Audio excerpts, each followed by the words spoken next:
උඹට විශේෂිත පුද්ගලයෙක් වෙන්න අවශ්‍ය නම් උඹට වෙනවා උඹ ආශ්‍රය කරන අනිත් හැම මනුස්සයෙක්ටම වඩා වෙනස් මනුස්සයෙක් වෙන්න.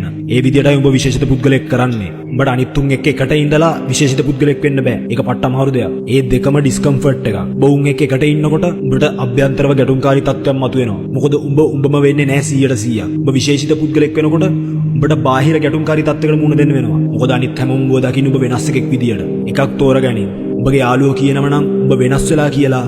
ඒ මොකද උන් කියන්න දන්නේ නැහැ උඹ දියුණු වෙනවා කියලා. මම මේ දේ උඹලට කියන්නේ මොකද මම හිතන් හිටියා මගේ යම්කිසි ආකාරයක අවුලක් තියෙනවා කියලා. හරියට දැන් උඹට ඔය දැනෙනවා වගේ. යථාර්ථය ගත්තොත් මම දැනගෙන හිටියේ නෑ සුවිශේෂී පුද්ගලයෙක් වෙනවා සාර්ථක පුද්ගලයෙක් වෙනවා කියන්නේ මොකද්ද කියලා. දැන් මේක මම උඹලට කියලා දෙන්නේ නියමාකාර නිර්වචනයකින්. සුවිශේෂී පුද්ගලයෙක් වෙනවා කියලා කියන්නේ ඔබ සුවිශේෂී පුද්ගලයෙක් කියන එක සාමාන්‍ය නෑ. ඒක නිසා ඒක පට්ට සාමාන්‍ය දෙයක්.